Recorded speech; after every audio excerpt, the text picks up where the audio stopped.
सियावर रामचंद्र भगवान की जय हो। मोर मुकुट बंसी वाले की जय हो। श्री राम।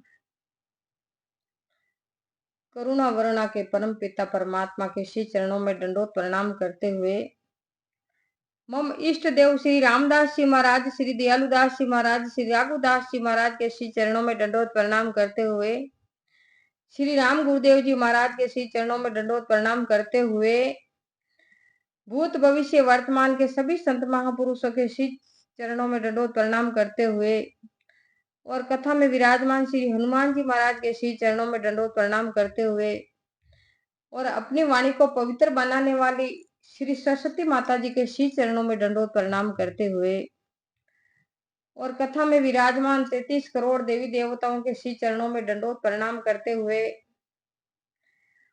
आइए आप और हम कथा का लाभ लेवे।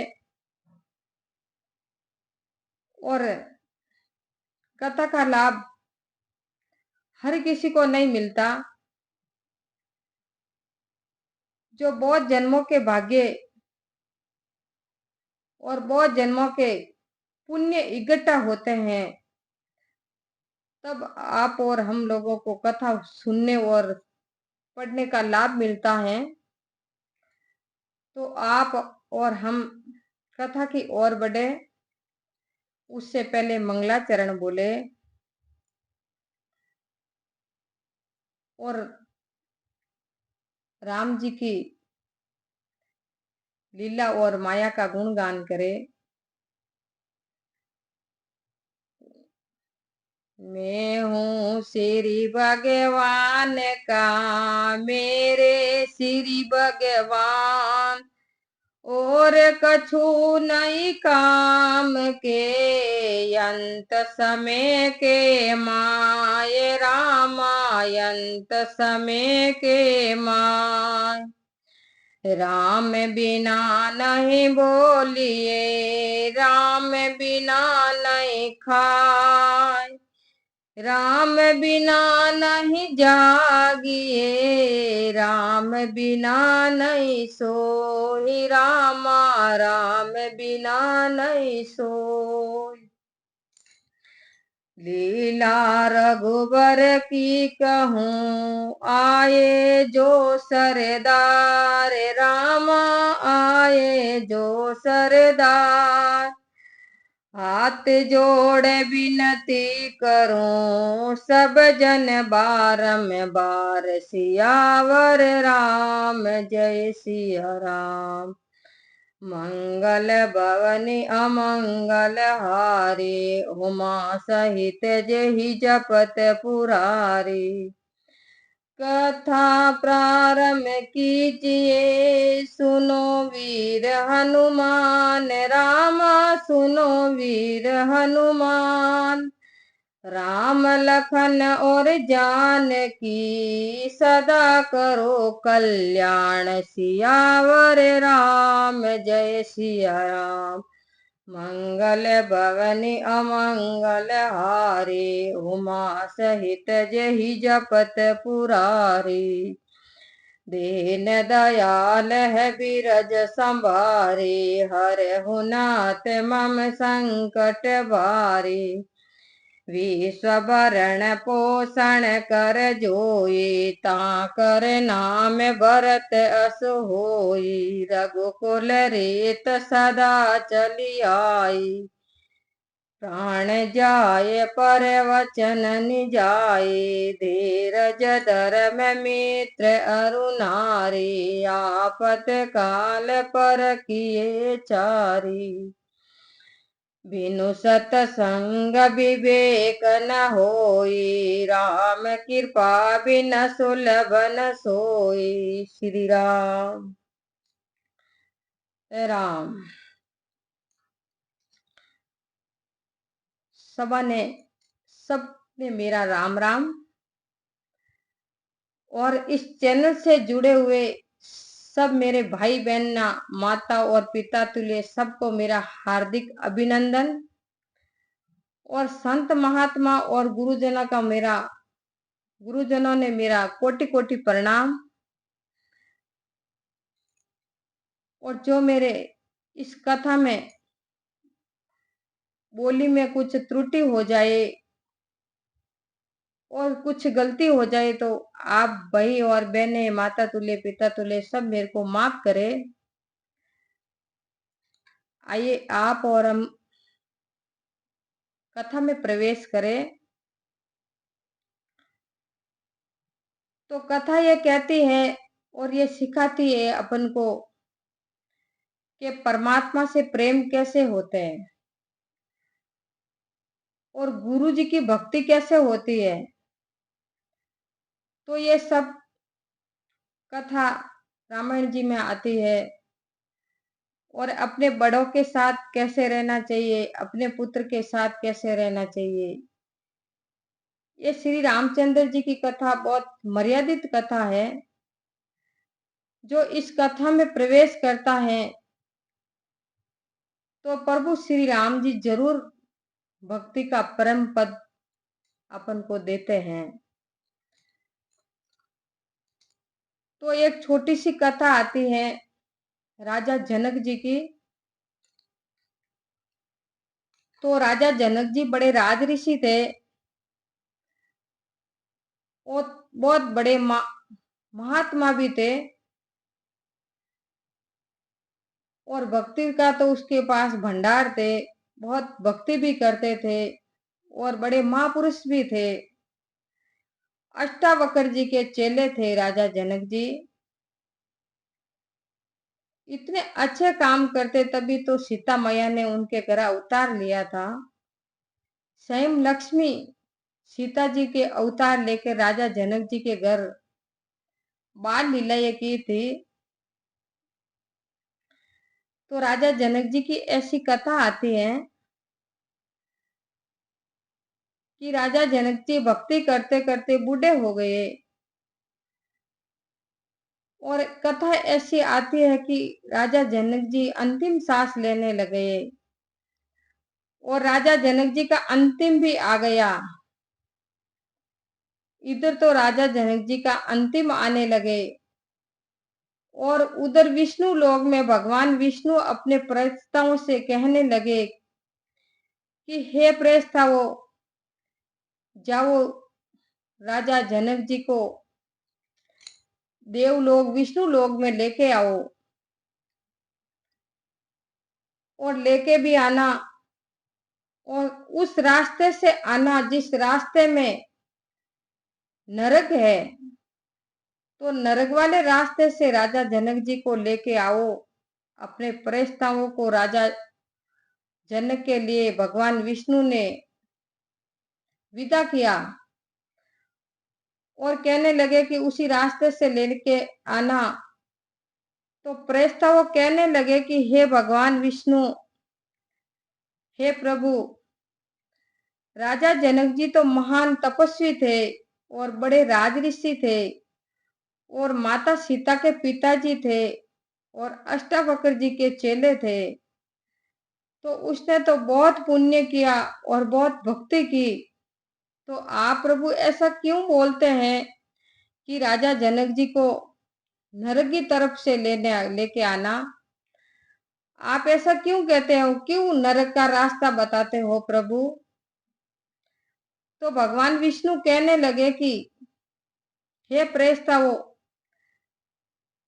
आपकी बात बहुत अच्छी है कि राजा जनक बड़े महात्मा थे और बड़े भगत थे भगवान के और माता सीता के भी पिताजी थे। लेकिन एक समय ऐसा आया कि राजा जनक जी से गलती हो गई। तो प्रेस्ताव कहने लगे कि हे प्रभु, राजा जनक जी से क्या गलती हुई ऐसी। तो भगवान कहने लगे कि हे प्रेस्ताव, राजा जनक जी ने ऐसे वैसे तो कुछ कोई गलती नहीं की, लेकिन छोटा सा पाप हुआ है एक कि उसने गौ हत्या की है। इसीलिए राजा जनक जी को नरक तो नहीं लिखा हुआ, लेकिन नरक के रास्ते से लेके आना पड़ेगा और नरक उसको दिखाना पड़ेगा। ये धर्मराज जी ने लिखी है राजा जनक जी के लिए। कि थोड़ा सा उनको नरक का दर्शन करा के फिर स्वर्गलोक में लाया जाए।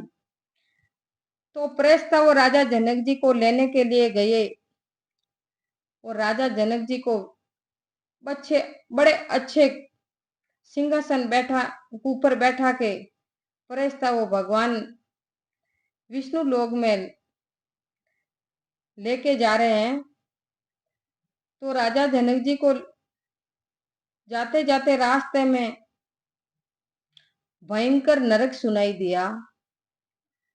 तो नरक के अंदर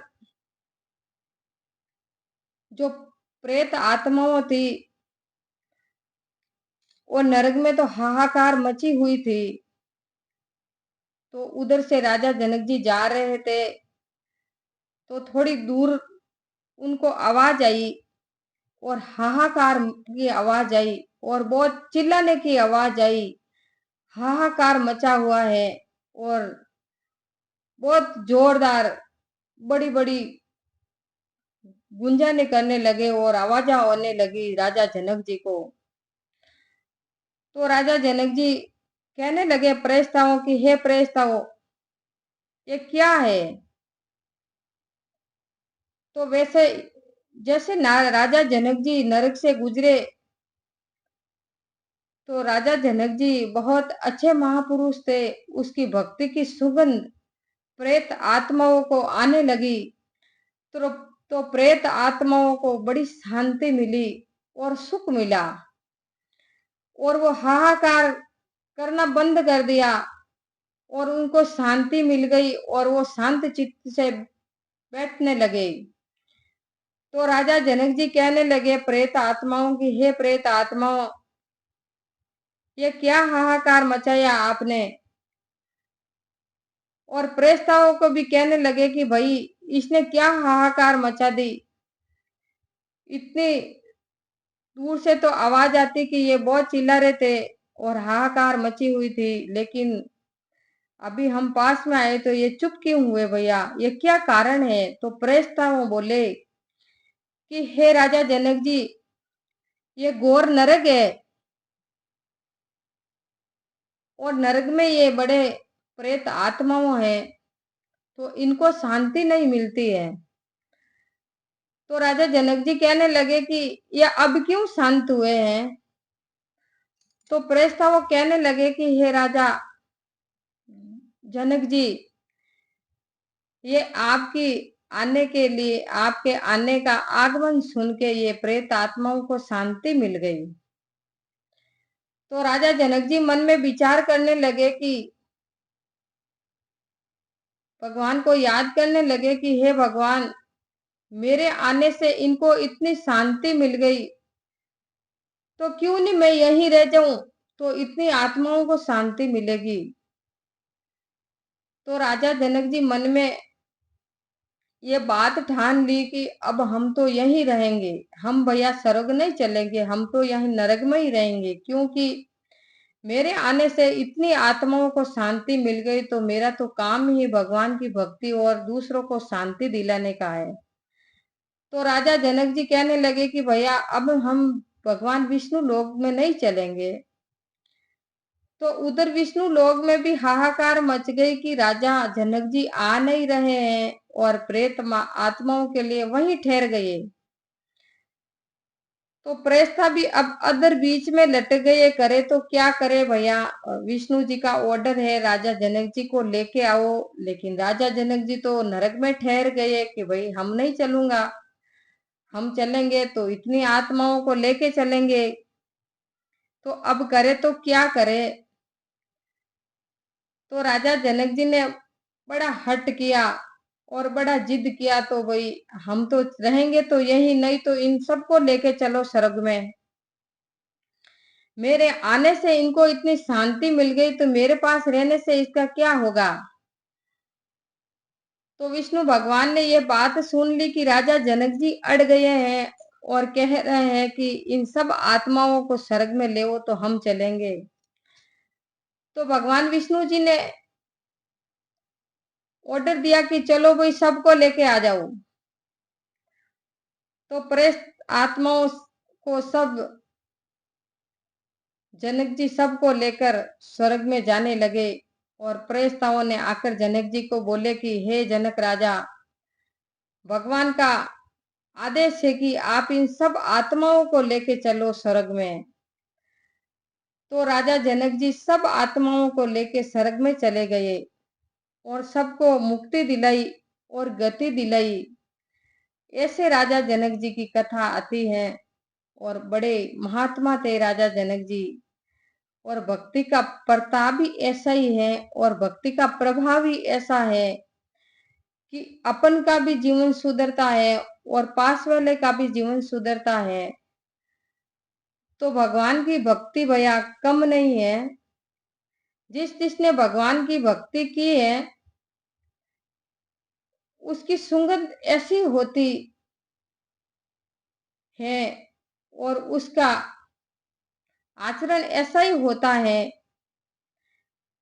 जैसे पारस के पास में लोहा होता है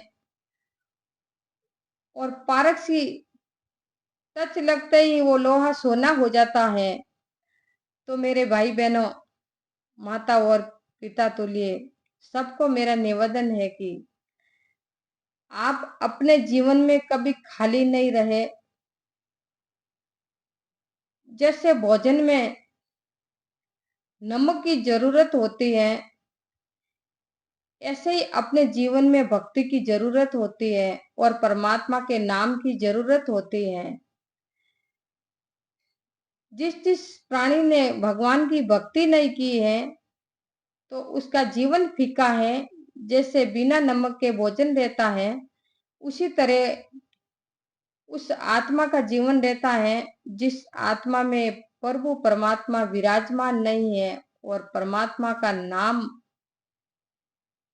का बीज अपने अंदर नहीं है, तो वो आत्मा खाली है।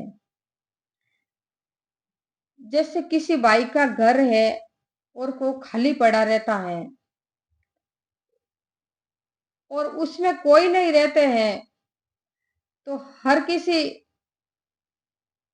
का मन करता है कि उस घर में हम रहते हैं और वहां रहते हैं और वहीं रहेंगे। इसी तरह अपना ये मन और जीवन का मकान है, इसको हम खाली नहीं रखना है। इसमें प्रभु परमात्मा की भक्ति का विराजमान करना है। तो आइए आप और हम बड़े कथा की ओर और कथा का लाभ लेवे। तो कथा आती है, मनु शत्रुपा जी तपस्या करने लगे भगवान की। और भगवान व ब्रह्मा विष्णु महेश मनु शत्रुपा जी के सामने कितनी दफे आके दर्शन दे, लेकिन मनु शत्रुपा जी अपनी पल नहीं खोले और समाधि से जगह नहीं। तो आकाशवाणी हुई, आकाशवाणी बोल करके मनु शत्रुपा जी को जगाया और कहने लगे कि बोलो मनु जी, शत्रुपा जी, आपकी क्या इच्छा है। तो मनु शत्रुपा जी ने क्या वरदान मांगे भगवान से, ये कथा अपन को आगे मिलेगी और अपने सुनेंगे। तो आइए बड़े कथा की ओर।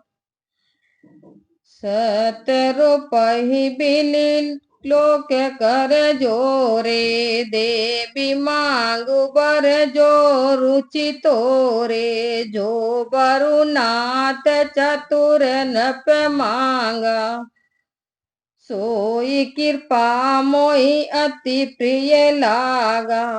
मनु शत्रुपा को हाथ जोड़े देखकर भगवान बोले कि हे देवी, तुम्हें अच्छा लगे सो वर मांग लो। तो मनु शत्रुपा ने कहा कि हे नाथ, चतुर राजा ने जो वर मांग लिया है, हे कृपालु, वही मुझे बहुत प्रिय है। शत्रुपा जी कहती है भगवान से कि जो मेरे पति ने वर मांगा है मैं उसी में खुश हूँ। प्रभु परंतु सुटी होती दिठाई, यद्यपि भगत हित तुम ही सोहाई, तुम्हें ब्रह्मादि जनक जग स्वामी, ब्रह्म सकल उर अंतर जामी। परंतु हे प्रभु, यह बहुत ढीठापन है। यद्यपि भक्त के हेतु वह भी आपको अच्छा लगता है, क्योंकि आप ब्रह्मादिकों के उत्पन्न करने वाले जगत के स्वामी साक्षात ब्रह्मा और अंतर्जामी हैं। अस्य समुझत मन संशय होई, कहा जो प्रभु प्रवन पुनि सोई। जे निज भगत नाते तब आई हूँ, जो सुख पाहूँ जो गति लई हूँ। ऐसा समझने से मन में संदेह होता है, परंतु प्रभु ने जो कहा वही ठीक है। हे नाथ, आपके जो अन्य भक्त हैं वे जो सुख पाते हैं और जिस गति को प्राप्त होते हैं, सोई सुख सोई गति सोई भगति, सोई निज चरण सने, सोई विवेक सोई हरनी। प्रभु हमें कृपा करी देऊ, सियावर राम जय सिया राम। हे प्रभु, वही सुख वही गति वही भक्ति आपके चरणों में, वही सने वही ज्ञान और वही बर्ताव हमको आप कृपा करके दीजिए। सुनी मुदे गुड रुचिर भर रचना, कृपा सिंधु बोले मुदु बचना। जो कछु रुचि तुम्हारे मन माई, मैं सो दीन सब संशय नाई। शत्रुपा रानी की कोमल और गुड वाक्य रचना सुनकर कृपा निदान भगवान हंसकर बोले, जो कुछ अभिलाषा तुम्हारे मन में है वह सब मैंने तुमको दिया, इसी में संदेह नहीं है। मातु विवेक अलौकिक तोरे, कबू न मिटाई अनुग्रह मोरे। बंदी चरण मनु कयूं कहो बहोरी, अवर एक बिनती प्रभु मोरी। हे माता, मेरी कृपा से तुम्हारा दिव्य ज्ञान कभी नहीं मिटेगा। अब तुमने प्रभु के चरणों को प्रणाम करके फिर कहा कि हे प्रभु, मेरी एक विनती और है। सूत विषय इक तवे पद रति हो, मोई बड़ मूड कहे बिन को। मनि बिनु फनि जिम जल बिनु मीना, माम जीवन तिम तुम ही अदीना। जय हो। आपके चरणों में मेरी पुत्र विषय प्रीति होवे, चाहे मुझे कोई मूर्ख ही क्यों न कहे। जिस प्रकार मणि के बिना सांप और जल के बिना मछली नहीं रह सकती, इसी प्रकार मेरा जीवन आपके अधीन रहे प्रभु।